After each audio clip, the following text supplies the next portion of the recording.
We have this astonishing situation where now governments and activists are demanding that companies do things and make promises that they can't deliver on, and then government regulators come along and fine them for not delivering on what they never could do. Yeah. We have this whole nasty, vicious cycle of expectations and behaviors that are entirely inconsistent with the idea of a company trying to earn a profit by selling goods and services to willing customers.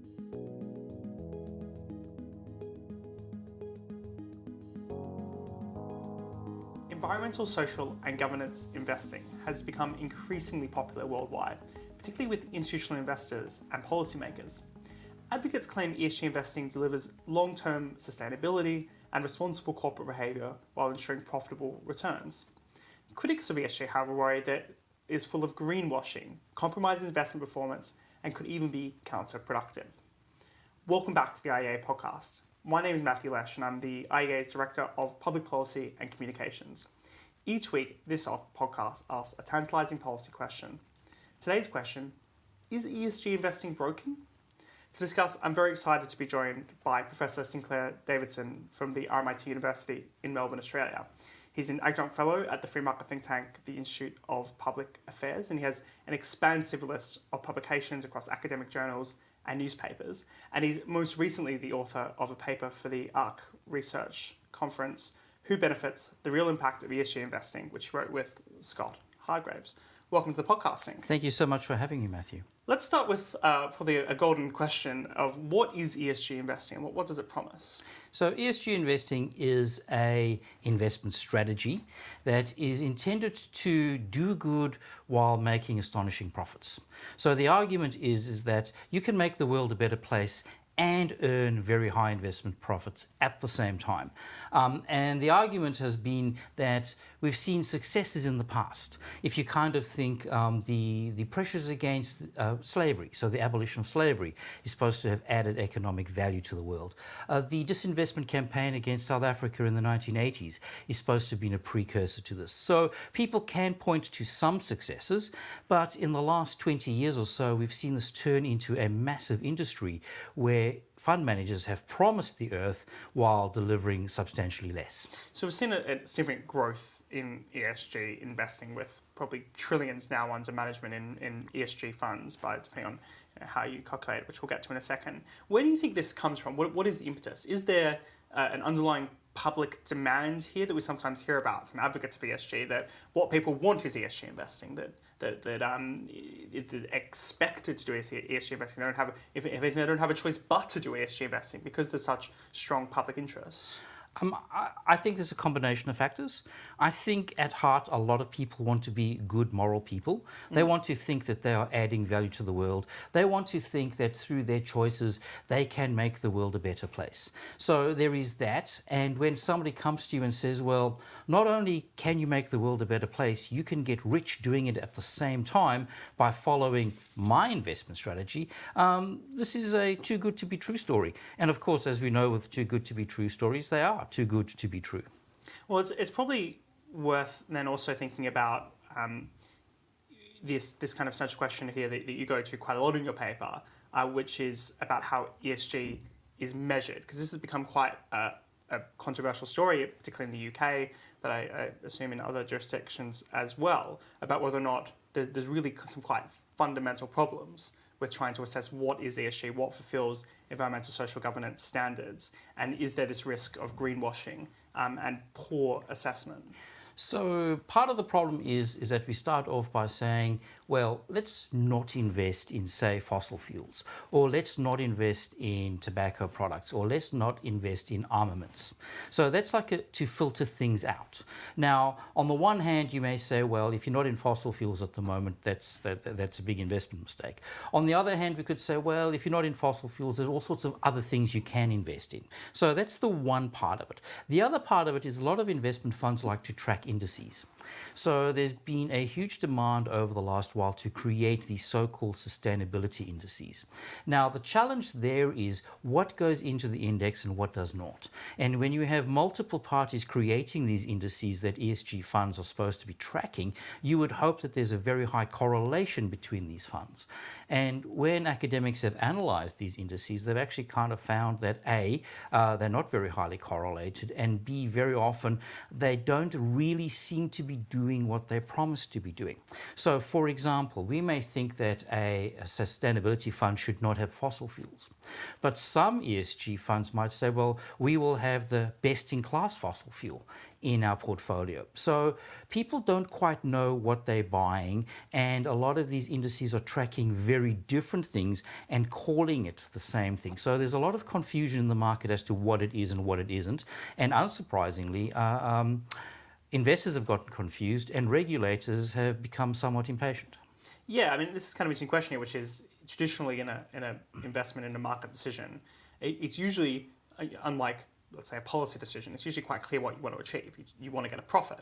Yes. And it's quite a clear link there between profit and that you expect from your investor. You know, there's a lot of institutional investors that are involved in this. But when you start trying to achieve other goals, particularly ones that are difficult to measure, you're going to end up in a bit of a messy position, aren't you, where you're not really ever certain that you're going to deliver on that. Well, the real challenge with the ESG investment is that they kind of led people to believe there were no trade-offs. If you think of the story of the Puritans in the 19th century who were opposed to slavery, they knew they were going to not make as much money as they otherwise would have, but they were prepared not to invest in slaves. And some people who don't want to invest in, say, gambling stocks or tobacco stocks or what have you, they're actually making a conscious decision. We are not going to earn as high a return as we thought we would. The ESG investors have promised people the best of both worlds, that you can actually get these higher returns at lower risks and avoid these so-called economic bads. So when you say to somebody there's no trade-off, certainly investors and economists should immediately become suspicious because we know there are always trade-offs. Yeah, you interestingly quote in the article that you've written, Tarek Fancy, who's the former chief investment officer for sustainable investment at BlackRock, who said BlackRock's been very important at promoting this idea that ESG promotes higher returns, but described this as a hopeful idea rather than something that's kind of proven out in reality. Let's get into that. What is the kind of more recent research? Because I think there have been a lot of claims, or at least some studies have shown that ESG investing makes just as good, if not better, returns. Yes, so the academic literature tends to be all over the place, with the older literature tending to suggest that it is profitable, and the more recent literature suggesting that it is not as profitable. Now, what has happened is that techniques have become more refined, methodologies have improved, data collection periods have actually expanded, so we would actually expect to find that the more recent studies are more reliable than the older studies.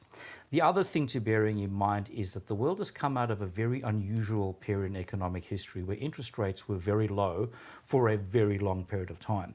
And that is not a normal situation. And up until 18 months ago, everybody was saying this was the new normal. Well, we've actually seen in the last 18 months interest rates around the world returning to levels that were sort of pre-GFC levels. And the old normal has kind of come back in more or less the way we would expect. So there are no free lunches. And ESG was promising a free lunch. And when interest rates moved above what effectively is zero, all of a sudden the no free lunch rule came back into vogue and actually applies again. So another potential criticism you could say is that doesn't really matter.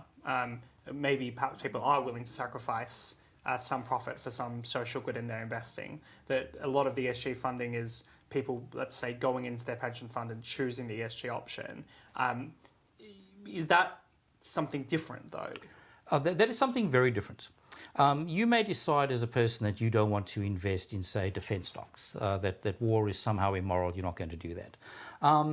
But what has happened here in the UK, for example, is that I think recently the Defence Minister came out and said it's all very well saying we don't want to invest in defence stocks, but we actually do need to have companies providing national security and making armaments and doing all this sort of stuff. So there is a cost to doing that at a societal level.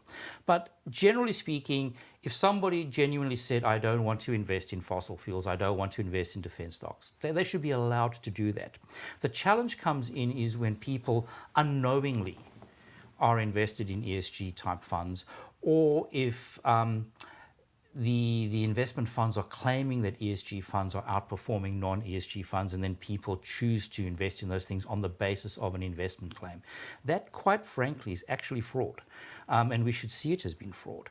The other challenge that we have is that a lot of nations around the world have compulsory superannuation or pension plans, where people voluntarily or involuntarily, how you want to describe it, they are required to make a payment to a pension plan or a superannuation fund over their working lives to finance their retirement. Those sorts of funds should be maximizing the returns for the retirees or the pensioners. They should not be engaging in making other choices on behalf of the pensioners that they think the pensioner might have wanted to have made. So we have that problem is, what is the purpose of the fund?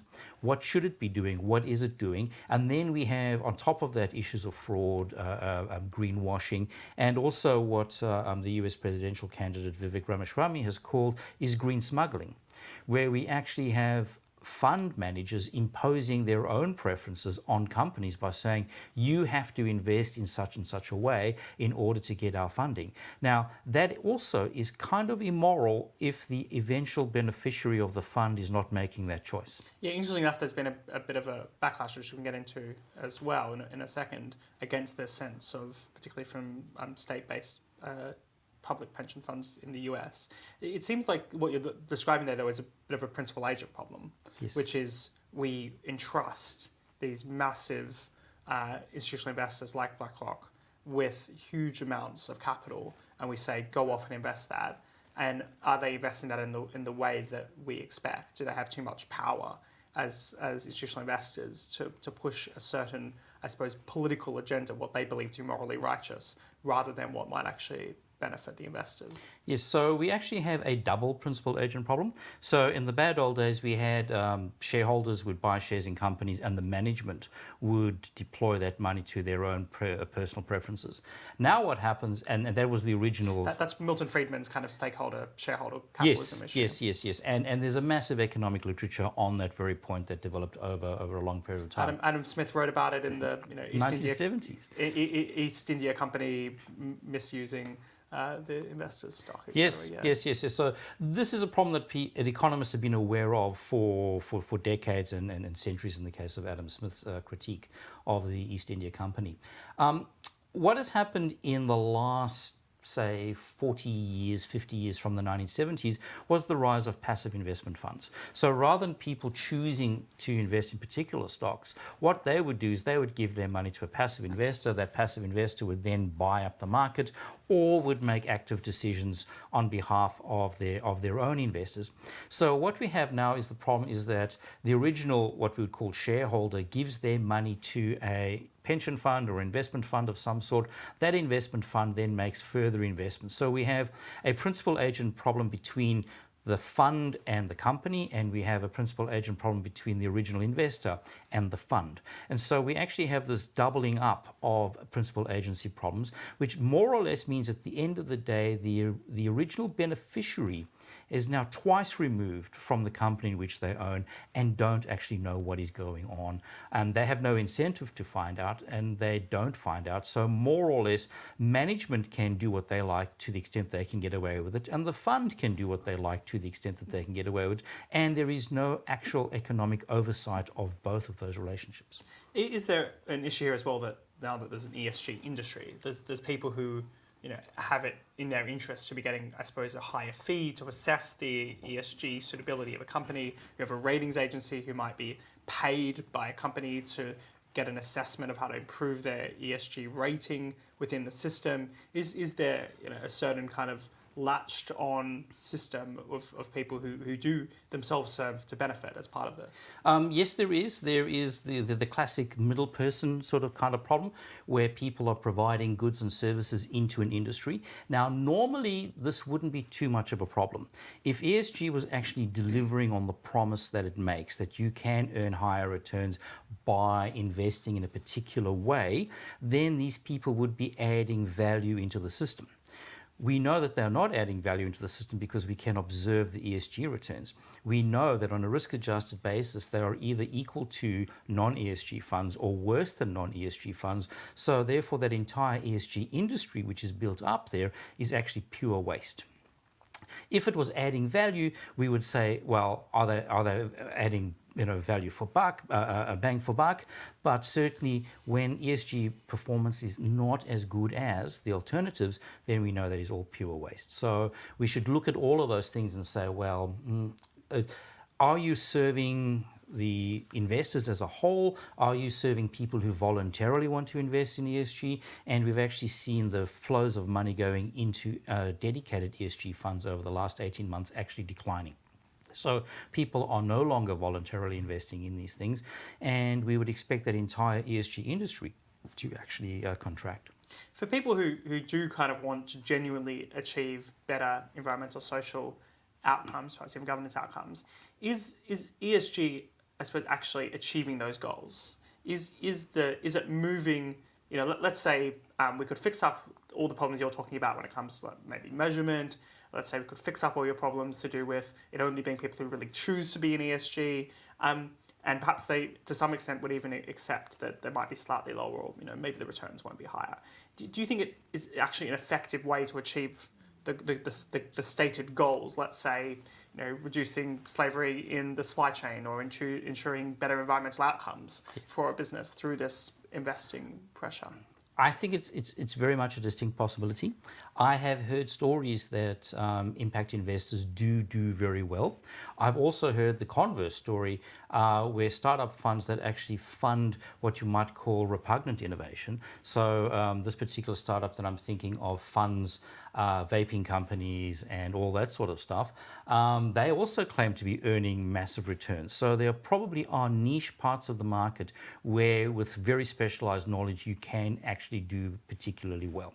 For most investors, however, I would say buy a diversified portfolio, buy a passive tracking fund, diversified portfolio, and you will do as well as you can, because the biggest... And of course, we're not here today to provide investment advice. Please I haven't named any single company. Please also speak to your financial advisor before taking Professor Sink's advice. Yeah. But the most important thing is that always remember that if it were possible to solve social problems profitably, those social problems would have already been solved. And that's also one of the biggest challenges against ESG from an investment fund portfolio, because investment managers, if they genuinely thought that they could earn a superior return by undertaking these activities, they wouldn't need to be forced to undertake those activities. So social problems will be solved when they become profitable to be solved. Or alternatively, perhaps the way to solve an environmental problem is through policy. If it is one thing that worries me about ESG funding to some extent, or even stakeholder capitalism, is that it overpromises. It says you rather than dealing with the actual underlying collective action problem, which is, let's say you do need a carbon tax to solve climate change because everyone needs to pay carbon tax. What you do is you kind of reallocate some of the investment funds. A company claims that it's solving something, like no single company can solve climate change, and it's not really the right way to go, and potentially even undermine support for kind of free markets in the process, because people see companies as promising something they can't deliver. And I think you're seeing this to some extent on the right, which is now they're seeing these companies promise all these kind of maybe perhaps woke things or environmental things that they don't think they can deliver on, they don't think they should deliver on. All these big companies are being attacked now. So you've got this kind of the backlash against ESG is this kind of anti-capitalist move, and it's not really clear that it is the role of companies to try to solve these issues. Well, there's a whole bunch of issues in there, Matthew, that we should probably try and unpack, because in addition to companies over-promising what they can't really solve, very often they have been forced by governments to make those promises, or they've been forced by governments to have additional objectives, or to comply with all sorts of rules and regulations that they honestly just cannot comply with. So there certainly is a need to have a long, hard look at what companies do, what they promise to do, and what governments do and what they require companies to do as well. So I'm going to say there's enough blame here to go around for everybody. But I'm glad that you kind of mentioned environmental issues and what have you, because a lot of environmental issues very often rely on having very distinctive local knowledge. Now, CO2 pollution is one of those that's genuinely a global problem, but many other environmental issues are actually quite local problems, where even very often large multinational corporations or even big national companies are probably not quite the right venue to address those local issues.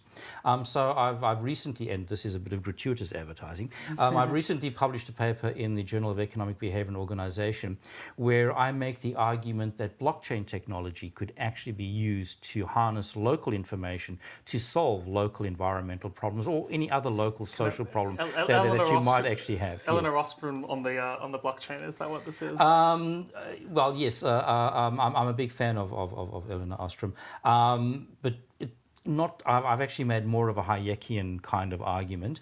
So I actually riff off the socialist calculation debate, which I know many listeners would be very familiar with. But I have another paper where I'm applying Eleanor Ostrom's ideas, also in a blockchain context, to solving local issues. And I kind of think that's probably got a lot more promise than sort of big corporations being required to do ESG stuff, which they're not really suited to do, and they can't really do, and they don't do it very well. And we have this astonishing situation where now governments and activists are demanding that companies do things and make promises that they can't deliver on, and then government regulators come along and fine them for not delivering on what they never could do. Yeah. So we have this whole nasty, vicious cycle of expectations and behaviors that are entirely inconsistent with the idea of a company trying to earn a profit by selling goods and services to willing customers. And another interesting element of this, I don't know whether you're saying that, I think it was some University of Pennsylvania academics who looked at this question of what actually happens in practice through ESG in terms of where the funds go. So the argument they were effectively making was you have a massive reallocation of capital, let's say, away from dirty coal and gas and fossil fuel companies, and you move that towards basically tech companies, because particularly on the environmental side, they have much better ratings because they can power their relatively small amount of electricity can come from green sources, and their ESG score is very high. But the unintended consequence of that is that the dirtier companies which aren't in the ESG ratings only become dirtier because they have less investment into them. They can't put their money into the best capital. They can't try to reduce their environmental emissions. If you're some kind of manufacturer, there's probably things you can have a lot of impact by improving your internal processes that aren't particularly green to begin with. You can achieve something. There's not much more Google and Spotify can do to make themselves greener. So you actually lead to allocation of capital away from things that actually need it in order to green themselves up or make themselves more efficient. Where you could have an improvement. And a similar problem to that, of course, is that when you actually make it difficult for public funds and public markets to invest in a lot of industries, you end up with family offices investing in them, or Middle Eastern royalty and all this sort of stuff. So you actually end up having what may otherwise be very good, profitable businesses being owned not by the public for the public benefit, but for already very rich people who probably, I don't want to say they don't need to be even more richer, but nonetheless, you're kind of taking away from the teachers and the policemen and the firefighters and all those people who actually would probably need a bit more of a boost in their pension plans than, say, the royal family of some Middle Eastern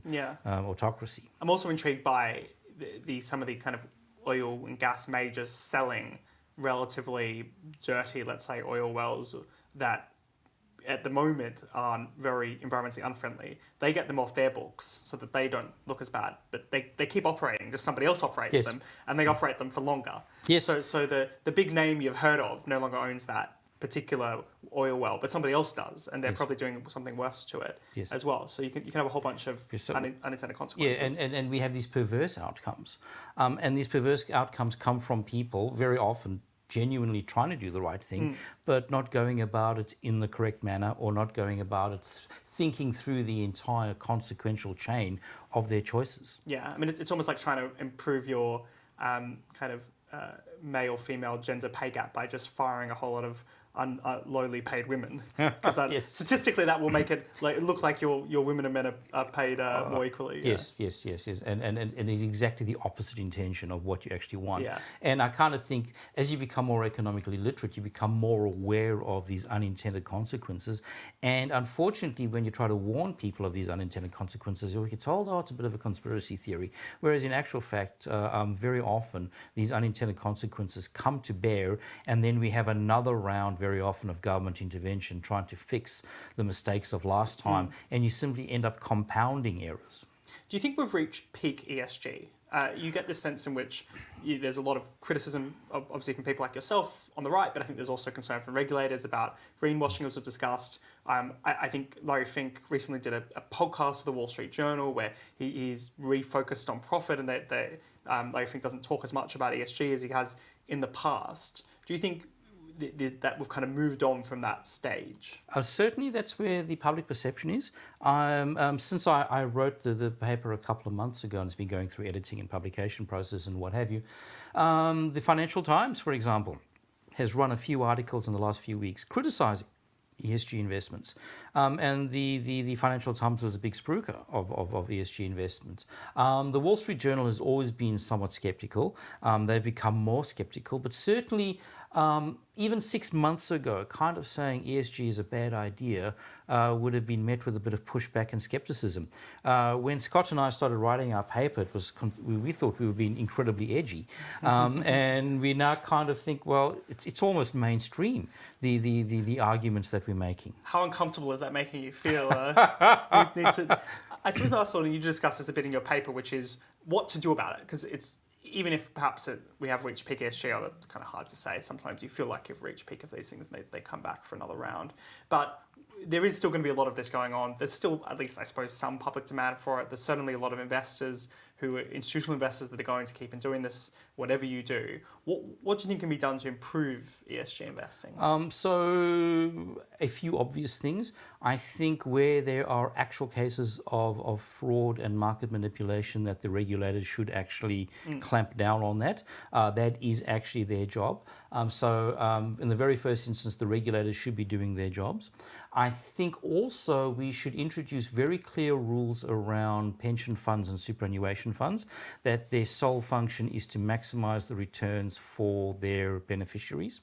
Now, that to a certain extent, I would also say that would include a ban on a lot of donations that they do, a lot of sort of kinds of advertising that they do. So very often, for example, you may see your superannuation fund sponsoring a football stadium or a team or things like that. This is the Australian pension compulsory. Yes, a compulsory pension fund.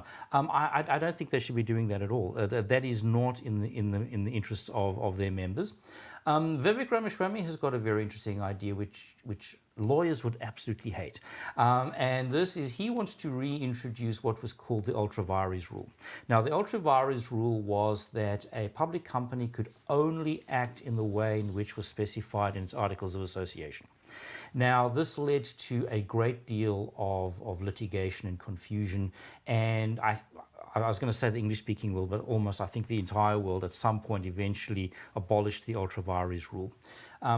And his argument is that the ultra vires rule is actually an important part of the social compact between public corporations and general society. So he said public corporations are given the mandate of maximizing profits as long as they obey the law of the land, which is the Milton Friedman rule. And he also says they get given limited liability. And he said if limited liability is a huge privilege and benefit. But you should not misuse your limited liability to expand your operations beyond what you said you were going to do in your articles of association. So his claim is that restoring the ultra vires rule would actually constrain a lot of the activities of public corporations and force them to focus on maximizing profits. I like this idea. I think it's well worth having a long, hard look at it. Whenever I mention to any of my lawyer friends, they immediately say, no, this is a terrible idea. And I remember even as a commerce student, we had to do corporations law, and we covered about 6 weeks of the everything that went wrong in the ultra vires rule in the bad old days. But nonetheless, I think it's well worth having a long, hard look at restoring it or bringing something like it, because we kind of now live in a world where people think that if you work for a corporation, when you sign your contract of employment, that all of a sudden you're signing away all your other civil rights, which I think is exactly wrong. I think we are a combination. We are employees, we are investors, we are shareholders, we are customers, we are also citizens. And I don't think that we can contract away our rights, which many people seem to think that we can do. So I think we need to have a look at this whole notion of where we are regulated via corporations in ways which we could never be regulated via the political system. I think Ramaswamy's got a very good argument there. I think, as I say, I do think we would have to look very carefully at tracking all of that through, because that would be a big change from how our society is currently organised. To push back on that slightly, is before that kind of, I suppose, more negative, you can't do anything beyond this approach, is there not first and foremost a role of getting rid of all the positive duties on companies that are coming? I don't know how much is happening where you are in Australia, but certainly in the UK, the Labor government changed the Corporations Act to include things about social purpose, and not as the primary objective of a company, but certainly as a part of the Corporations Act. At the same time, you're seeing an extraordinary amount of pressure from all sorts of different regulators, particularly something like the Financial Conduct Regulator when it comes to diversity and inclusion, when it comes to climate. Is it not, before we think about trying to mandate companies act in for a purpose of profit or whatever you might want them to do, isn't it the first thing to just stop doing all the things that are telling them to go the other direction? Look, one of my favourite quotes is always cut red tape, cut green tape, cut blue tape, cut taxes, cut regulation, do it again. Yes, I would always sort of start off there. But beyond that, I think we actually need to have a purpose in actually restoring the balance in civil society to where corporations actually aim to make a profit while satisfying consumer needs. The other thing that I would say, and it's great to say this here in London, there's one part in Ludwig von Mises' great book, Human Action, that I disagree with. And he's got a whole long chapter on the glories of the market and how well it does and all this sort of stuff. And he finishes off by saying, the market does not need propagandists. This is like going to St. Paul's Cathedral and you see the epitaph of Sir Christopher Wren, and it says in Latin, if you want to see his glory, look around you. And his argument is, if you want to see how glorious the market economy is, just look around you. Well, people do look around and they don't see a glorious economy. They see all the sort of waste and inefficiencies and externalities and all this sort of stuff. So first and foremost, I kind of think the market does need propagandists. We do need to go out and say, look how awesome our economy is. Look how awesome our society is. Go into any supermarket and just look around at the goods and services that you can buy from all around the world at affordable prices, and know that the average person in the world today who lives with indoor plumbing and running water and electricity and lighting and heating probably has a more comfortable life than, say, Louis XIV. Let alone open up your smartphone and start messaging with your friends all over the world and watching Netflix movies. Let alone go to the spice aisle. I think I saw something quite good, which is what would be most shocking today about someone from 200 years ago if they just looked at a modern spice aisle. Seeing how much money they would have paid for access to those spices. Those spices, yes. So if nothing else, it's a small thing. So we do need these propagandists, and we should be these propagandists. We should actually be telling a better story about how well we are doing. And how well the market economy does, and how we don't need big corporations and governments to be imposing their ideological preferences on us, because it's our job as consumers to tell companies what we want, not them to tell us. Indeed, the pursuit of profit is not something that is done in the abstract. It's done by serving other people It and by is. giving them something It they is. want. And the pursuit of profit is itself a moral imperative. It is actually a moral thing to pursue a profit. And we've kind of got into the world of thinking that itself is immoral, which is why we need all these ESG things built on top of it. We simply do not. Well, Professor Sinclair Davidson from RMIT University, thank you so much for joining the IEA podcast. For those who are interested in learning more, you have an excellent Twitter feed. If you want to learn more about this ESG topic, his paper, Who Benefits? The Real Impact of ESG Investing, which is written with Scott Hargreaves, has now been released as part of the Volume 1, The Barriers to Prosperity, from the ARC Conference Research Strand. Please, if you're enjoying the podcast, subscribe in your chosen podcast provider, or you can learn more about the IEA by visiting iea.org.uk.